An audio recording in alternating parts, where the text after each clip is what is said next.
Hi అండి. Welcome to TGPSC exams. మనం previous వీడియోలో అసఫ్ జాహీలు టాపిక్‌లో మీర్ మెహబూబ్ అలీ ఖాన్ గురించి 325 బిట్స్ దాకా మనం కవర్ చేసామండి. ఇప్పుడు మనం 326 బిట్ నుంచి కవర్ చేద్దాం ఈ వీడియోలో. సో 326 బిట్ వచ్చేసరికి స్థానిక సంస్థలను లార్డ్ రిప్పన్ బ్రిటిష్ ఇండియాలో ఏ సంవత్సరంలో స్థాపించాడు? అంటే ఇప్పుడు మనం స్థానిక సంస్థలను లార్డ్ రిప్పన్ బ్రిటిష్ ఇండియాలో ఏ సంవత్సరంలో స్థాపించాడంటే 1884 అండి. ఇది బ్రిటిష్ ఇండియాలో. మరి నిజాం రాజ్యంలో ఎప్పుడు స్థాపించారు ఈ స్థానిక సంస్థలను అంటే మనం నెక్స్ట్ బిట్స్లో డిస్కస్ చేస్తామండి. 327 బిట్ వచ్చేసరికి నిజాం రాజ్యంలో స్థానిక సంస్థల కోసం దస్తూర్ ఉల్ అమల్ చట్టం ఏర్పాటు జరిగిందేనండి. సో ఈ స్థానిక సంస్థల కోసం ఒక చట్టాన్ని తీసుకొచ్చారు. ఆ చట్టం పేరే దస్తూర్ ఉల్ అమల్ అనే చట్టం అండి. దస్తూర్ ఉల్ అమల్ చట్టం దేని గురించి అంటే స్థానిక సంస్థల ఏర్పాటు కోసం అండి. ఏ సంవత్సరంలో తీసుకొచ్చారు అంటే 1888 అండి. సో మనకి నిజాం రాజ్యంలో వచ్చేసరికి 1888లో వచ్చింది ఈ చట్టము. దస్తూర్ ఉల్ అమల్ అనే చట్టం స్థానిక సంస్థల కోసం. ఓవరాల్ బ్రిటిష్ ఇండియాలో చూసుకుంటే 1884లో అండి. అంటే 4 ఇయర్స్ బిఫోరే బ్రిటిష్ ఇండియాలో వచ్చింది. ఎవరు తీసుకొచ్చారంటే లార్డ్ రిప్పన్. మనకి నిజాం రాజ్యంలో వచ్చేసరికి కొంచెం లేట్‌గా 4 ఇయర్స్ తర్వాత ఈ దస్తూర్ ఉల్ అమల్ అనే పేరుతో చట్టాన్ని తీసుకొచ్చారండి స్థానిక సంస్థల ఏర్పాటు కోసం. నెక్స్ట్ 328 బిట్ వచ్చేసరికి దస్తూర్ ఉల్ అమల్ చట్టాన్ని ఏమని పిలిచారు? సో ఇప్పుడు ఈ 88లో వచ్చిన దస్తూర్ ఉల్ అమల్ అనే చట్టంకి ఇంకొక పేరు కూడా ఉందండి. ఏమని పిలిచారు అని అంటే లోకల్ ఫండ్ రూల్స్ చట్టము అని పిలిచారండి దస్తూర్ ఉల్ అమల్ చట్టాన్ని. నెక్స్ట్ 329 బిట్ వచ్చేసరికి లోకల్ ఫండ్ రూల్స్ చట్టం అమలు ఎప్పటి నుంచి జరిగింది? అమలు ఎప్పటి నుంచి జరిగింది? తీసుకొచ్చింది 1888 అయితే అమలు ఎప్పుడు జరిగింది అని అంటే 1889 అండి. అంటే ఆ నెక్స్ట్ ఇయర్ నుంచి అమల్లోకి వచ్చింది. మనం గుర్తుంచుకోవాలి చట్టం వచ్చిన ఇయర్ 1888, అమల్లోకి వచ్చింది ఆ నెక్స్ట్ ఇయర్ 1889. సో 330 బిట్ వచ్చేసరికి మనకి ఈ లోకల్ ఫండ్ రూల్స్ చట్టం ప్రకారము అసలు ఏం చేశారు అంటే లోకల్ ఫండ్ రూల్స్ చట్టం ప్రకారము మొత్తం 3 రకాల బోర్డుల ఏర్పాటు చేయాలని ఈ లోకల్ ఫండ్ రూల్స్ చట్టం తీసుకొచ్చారండి. ఈ 3 రకాల బోర్డులు ఏంటంటే ఒకటి సెంట్రల్ బోర్డు అండి, 2 జిల్లా బోర్డు, 3 తాలూకా బోర్డు. అంటే సెంట్రల్‌లో, జిల్లాలో, తాలూకా లెవెల్‌లో 3 లెవెల్స్‌లో 3 రకాల బోర్డులు ఉండాలని ఈ లోకల్ ఫండ్ రూల్స్ చట్టం ప్రకారం తీసుకొచ్చారండి. నెక్స్ట్ మనం ఇంకా గుర్తుంచుకోవాల్సింది ఏంటంటే మనము ప్రీవియస్ వీడియోలో డిస్కస్ చేసుకున్నాము. 1937లో అరవమూడి అయ్యంగార్ కమిటీ అధ్యక్షతన రాజ్యాంగ సంస్కరణల కమిటీ ఏర్పాటు చేయబడిందని మనం చదువుకున్నామండి. ఇంకా నెక్స్ట్ వీడియోస్‌లో అప్‌కమింగ్ వీడియోస్‌లో కూడా ఈ అరవమూడి అయ్యంగార్ కమిటీ గురించి మనం చదువుకుంటాము. సో ఈ అరవమూడి అయ్యంగార్ కమిటీ అధ్యక్షతన రాజ్యాంగ సంస్కరణల కమిటీ ఎందుకు ఏర్పాటు చేయబడింది అని అంటే అదే రాజ్యాంగ సంస్కరణల కోసం అండి. ఈ అరవమూడి అయ్యంగార్ కమిటీ ఏ ఇయర్ అంటే 1937 అండి. సో ఈ అరవమూడి అయ్యంగార్ కమిటీ అధ్యక్షతన ఏర్పడిన ఈ రాజ్యాంగ సంస్కరణల కమిటీ యొక్క సిఫార్సుల మేరకు అండ్ 1942 చట్టాన్ని అనుసరించి 1942 చట్ట ప్రకారం అండి గ్రామ పంచాయతీ ఉండాలి అని పేర్కొన్నారండి. గ్రామ పంచాయతీ ప్రతి గ్రామానికి కాదండి, కనీసం 1000 నుంచి 5000 జనాభా ఉన్న ప్రతి గ్రామానికి ఒక గ్రామ పంచాయతీ ఉండాలి.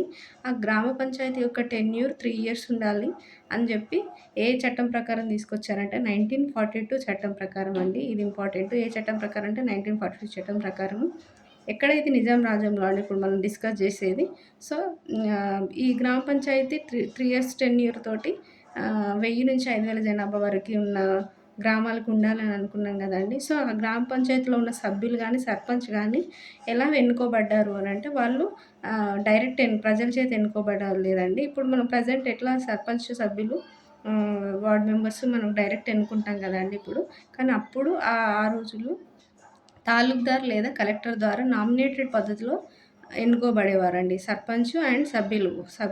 మళ్ళీ కన్ఫ్యూజ్ అవ్వద్దు అని మళ్ళీ చెప్తున్నా అండి. సర్పంచ్ అండ్ ఆల్సో గ్రామ పంచాయతీ యొక్క సభ్యులు కూడా తాలూక్దార్ లేకపోతే కలెక్టర్ ద్వారా నామినేటెడ్ పద్ధతిలో ఎన్నుకోబడేవారు. వాళ్ళు డైరెక్ట్ ప్రజల చేత ఎన్నుకోబడేవాళ్ళు కాదు. సో ఏ చట్టం ప్రకారం గ్రామ పంచాయతీ ఏర్పడింది అని అంటే 1942 చట్టం ప్రకారము. ఎంత జనాభా ఉన్న గ్రామానికి అంటే మినిమం 1000 అండి, మ్యాక్సిమం 5000 జనాభా. ఎంత టెన్యూర్ అంటే 3 ఇయర్స్ టెన్యూర్ తోటి ఏర్పడిందండి. సో అంతేకాకుండా అరవమూడి అయ్యంగార్ కమిటీ ఏ ఇయర్ అంటే 1937లో ఏర్పడిందండి. దేనికోసం అంటే రాజ్యాంగ సంస్కరణల కోసం అండి. నెక్స్ట్ 331 బిట్ వచ్చేసరికి కిషన్ పెర్షద్ ఏ సమయంలో హైదరాబాద్ దివాన్‌గా ఉన్నాడు? సో, ఇప్పుడు కిషన్ పెర్షద్ అనే అతను హైదరాబాద్ దివాన్‌గా ఎన్నుకోబడ్డాడండి. ఈయన ఏ టైంలో దివాన్‌గా ఉన్నాడు అంటే 1900-1912 అనే ఈ 12 ఇయర్స్ పీరియడ్‌లో కిషన్ పెర్షద్ హైదరాబాద్ దివాన్‌గా ఉన్నాడండి. ఈయన చాలా చాలా ఇంపార్టెంట్ దివాన్లలో ఈయనొక్కడు కిషన్ పెర్షద్.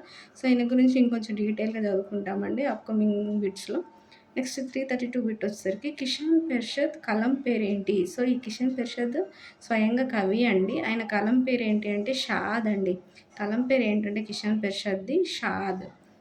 ఈయన పేరులోనే పెర్షాద్, షాద్ పెర్షాద్‌లో లాస్ట్ 2 వర్డ్స్ తీసుకోండి.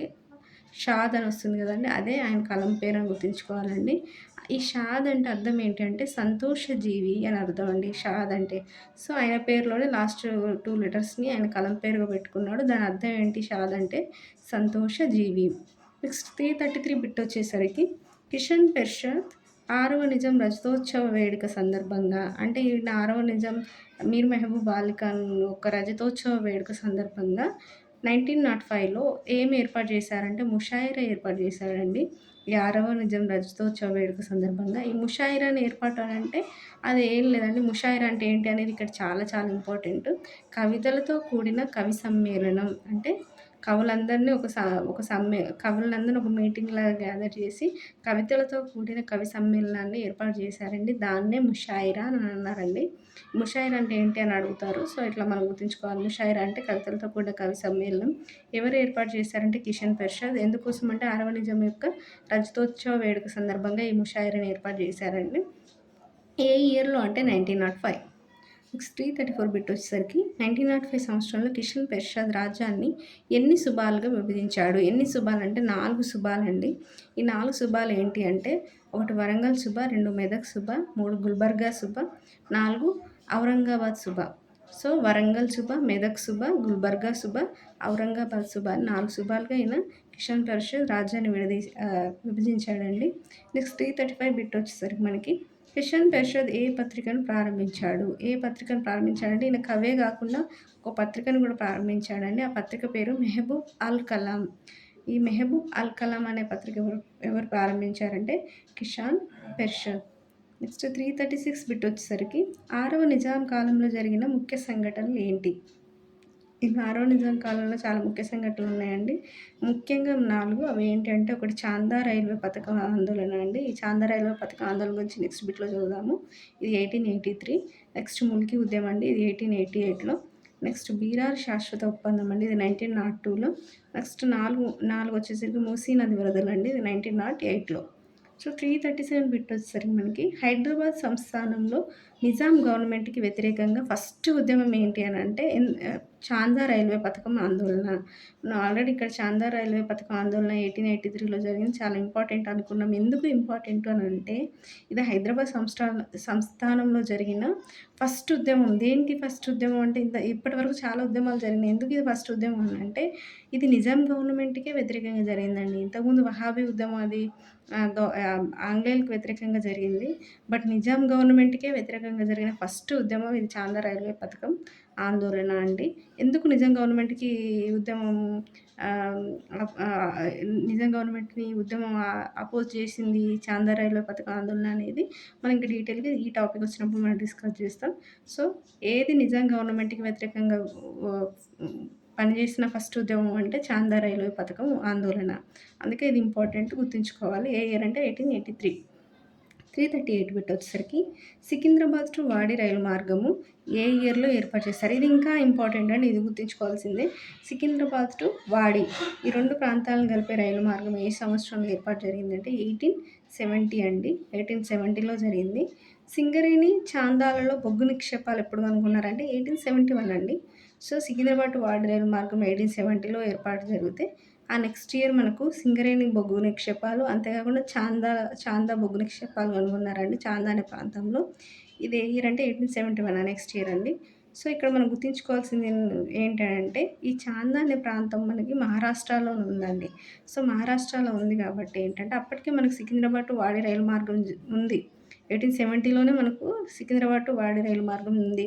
సో, ఈ తర్వాత ఈ మహారాష్ట్రలోని చాందార్‌లో మనం బొగ్గు నిక్షేపాలు అనుకునేసరికి, ఈ బొగ్గుని మనం తరలించాలి అనంటే, ఈ సికింద్రాబాద్ టు వాడి రైలు మార్గం ఆల్రెడీ మనకుందని అన్నాం గదండీ! ఈ మార్గాన్ని ఈ మహారాష్ట్రలోని చందా వరకు చాందా వరకు పొడిగించాలి. అంటే ఆ చాందార్‌ను కలుపుతూ విస్తరించాలి. ఆల్రెడీ ఉన్న రైలు మార్గాన్ని. సో, అక్కడి దాకా దాన్ని మన చాందా వరకు మనం ఈ రైలు మార్గాన్ని కలిపితే ఈ సికింద్రాబాద్ టు వాడి రైలు మార్గాన్ని, అప్పుడు మనకు ఆ బొగ్గును తరలించడం, చాందాలోని బొగ్గు నిక్షేపాలను తరలించడం అనేది ఈజీగా ఉంటుందనేదే ఈ చాందా రైల్వే పథకం యొక్క ముఖ్య ఉద్దేశ్యం అండి. సో, ఈ ఈ ఇది ఎవరెవరికి మధ్య జరిగిన ఒప్పందం అంటే బ్రిటిష్ గవర్నమెంట్‌కి, సాలార్జంగ్ వన్‌కి మధ్య జరిగిన ఒప్పందం అండి. ఈ సాలార్జంగ్ వన్‌కి బ్రిటిష్ గవర్నమెంట్‌కి మధ్య జరిగింది. ఎవరి టైంలో అంటే మీర్ మెహబూబ్ అలీ ఖాన్ టైంలో. సో, మనకు నెక్స్ట్ బిట్ వచ్చేసరికి 339 చాందా రైల్వే పథకం ఒప్పందం నాటి దివాన్ ఎవరు? సో, మనం ఇందాకే డిస్కస్ చేసామండి. చాందా రైల్వే పథకం ఒప్పందం ఎవరెవరి మధ్య జరిగిందంటే సాలార్జంగ్ వన్ అండ్ బ్రిటిష్ గవర్నమెంట్‌కి మధ్య జరిగింది అని మనం అనుకున్నామండి. సో, అప్పుడున్న దివాన్ కూడా సాలార్జంగ్ వన్నే. 340 బిట్ వచ్చేసరికి ఈ ఒప్పందంకి వ్యతిరేకంగా ఆందోళనల సమయంలో దివాన్ ఎవరు? అంటే ఇక్కడ మనం గుర్తుంచుకోవాల్సింది ఏంటంటే, ఒప్పందం జరిగినప్పుడు ఉన్న దివాన్ సాలార్జంగ్ వన్ అండి. కానీ ఆందోళన జరిగే టైంలో ఉన్నటువంటి దివాన్ ఎవరంటే మీర్ లాయక్ అలీ ఖాన్ అండి. ఇది చాలా చాలా ఇంపార్టెంటు. చాందా రైల్వే పథకం ఆందోళన అనేది ఒప్పందం జరిగినప్పుడు సాలార్జంగ్ వన్ ఉన్నాడండి. ఆ తర్వాత ఆయన కలరా వ్యాధితో చనిపోయాడు. సో, చనిపోయిన తర్వాత మనకు ఆందోళన జరిగిందండి. సో, ఆ ఆందోళన సమయంలో ఉన్న దివాన్ ఎవరు అంటే మీర్ లాయక్ అలీ ఖాన్. సో, ఇప్పుడు ఆందోళన సమయంలో మీర్ లాయక్ అలీ ఖాన్ ఈ సాలార్జంగ్ వన్ స్థానంలో దివాన్‌గా నియమించబడ్డాడు. నెక్స్ట్ 341 బిట్ వచ్చేసరికి ఈ రైల్వే లైన్ నిర్మించిన ఆంగ్ల ప్రైవేట్ కంపెనీ ఏంటి? సో, ఈ రైల్వే లైన్ ఏ ఆంగ్ల ప్రైవేట్ కంపెనీ నిర్మించింది అంటే British railway corporation. British railway corporation. 342 bit వచ్చేసరికి ఈ ఒప్పందం ప్రకారం 3,00,000 పౌండ్స్ అప్పిచ్చారండి. ఎంత శాతం వడ్డీతో అంటే 6% వడ్డీతో. ఎవరికి అంటే నిజాంకి అండి. సో, ఇప్పుడు ఈ రైల్వే లైన్‌ని మనం నిర్మించాలంటే డబ్బులు కావాలండి. ఆ డబ్బులు కూడా బ్రిటిష్ ఇండియన్ గవర్నమెంటే ఇచ్చింది అప్పు. ఎంత అప్పు అంటే 3,00,000 పౌండ్స్ 6% వడ్డీతో నిజాంకి అప్పుగా ఇచ్చారండి. నెక్స్ట్ 343 బిట్ వచ్చేసరికి ఈ ఆందోళనలో పాల్గొన్నది ఎవరు? ఈ ఆందోళనలో ఈ చాందా రైల్వే పథకం ఆందోళనలో పాల్గొన్నది ఎవరు అంటే మొత్తం ఇంపార్టెంట్ ముగ్గురు వ్యక్తులండి. ఒకరు అఘోరానాథ్ చట్టోపాధ్యాయ, 2 ముల్లా అబ్దుల్ ఖయ్యూమ్, 3 ఔషగి హోషాంగ్. సో, ఇక్కడ మనం గుర్తుంచుకోవాల్సింది ఏంటంటే ముగ్గురు ఇంపార్టెంట్ వ్యక్తులు ఈ ఆందోళనలో పాల్గొన్నారు. అఘోరానాథ్ చట్టోపాధ్యాయ, ముల్లా అబ్దుల్ ఖయ్యూమ్, ఔషగి హోషాంగ్. సో, ఇక్కడ మనం గుర్తుంచుకోవాల్సిన ఇంకొక విషయం ఏంటంటే వీళ్ళు ఈ అఘోరనాథ్ చట్టోపాధ్యాయ ఎవరు అనంటే నిజాం కాలేజ్ యొక్క ప్రిన్సిపాల్ అండి అఘోరనాథ్ చట్టోపాధ్యాయ. ఆల్రెడీ మనం ప్రీవియస్ వీడియోలో కూడా ఈ అఘోరనాథ్ చట్టోపాధ్యాయ గురించి మనం